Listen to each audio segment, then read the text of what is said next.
Do you know how your child's education is funded? Have you ever wondered who makes the big decisions that shapes your child's learning experience? From class sizes to support staff, and even which programs stay open, these choices impact everything in our schools.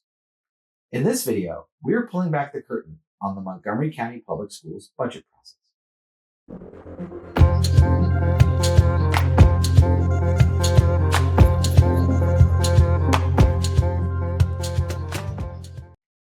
Hi, I'm Dan Amadeo, a board member and policy committee chair with Partnership for Extraordinary Minds, or xMinds, a nonprofit dedicated to improving education for autistic students in Montgomery County, Maryland.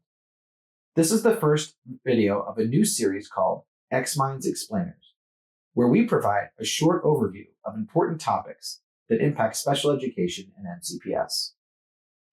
We are bringing you updates and analysis as MCPS develops its budget for the next school year. I encourage you to like this video, subscribe to our channel, and hit the notification icon so you can stay up to date and follow along in this series. Every year, Montgomery County engages in a lengthy process to develop, analyze, approve, and fund its school budget. I like to break it down into three simple phases: budget development, budget review, and finally, budget funding. Before diving into each of these phases, I would just note for viewers that the Board of Education is responsible for developing the budget, and the Montgomery County government is responsible for funding the budget.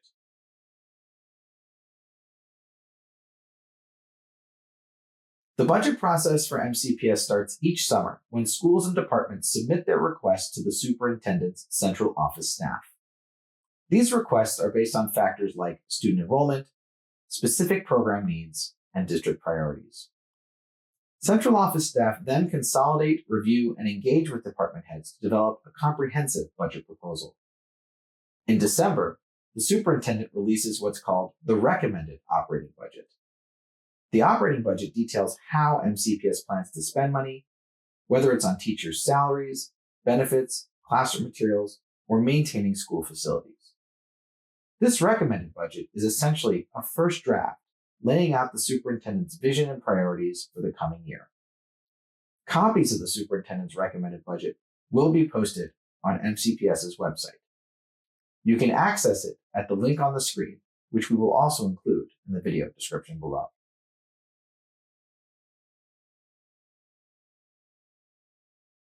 After the superintendent releases the budget, the public has a chance to weigh in. This is where parents, students, and community members like yourself can really make an impact. The MCPS Board of Education holds public hearings where you can speak up, share your thoughts, and advocate for specific programs or resources that are important to your child's school. We will cover and summarize these hearings in later videos, and I encourage you to attend or sign up for the hearings, which will take place in January. You can sign up for the hearings at the link on the screen, which we will also include in the video description below.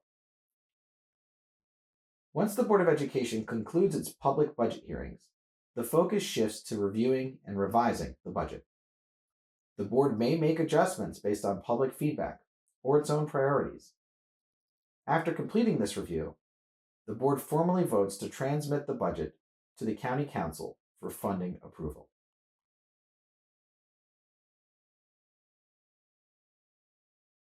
The County Council will then hold hearings to evaluate and call upon MCPS central office staff and representatives of MCPS teachers, paraeducators, and other staff to provide testimony. The Council has little power to change the terms of the budget, but they hold tremendous power in deciding how to fund the Board of Education's request.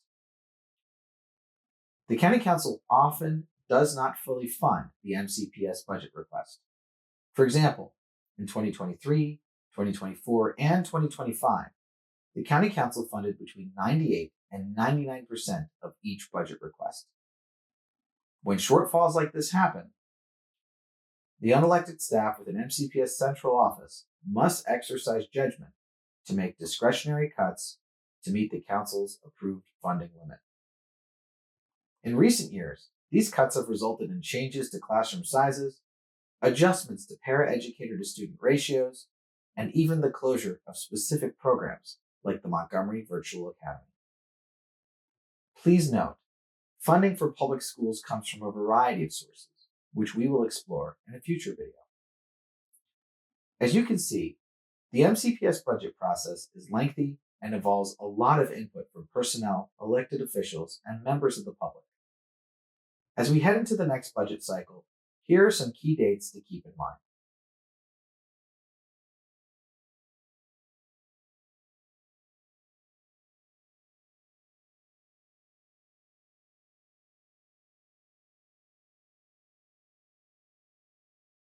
Staying informed and involved, you can advocate for the resources and support your child's school needs. Thank you for watching, and I encourage you to check back on our social media pages for more updates and to participate in the budget process. Your voice really can make a difference. Thank you.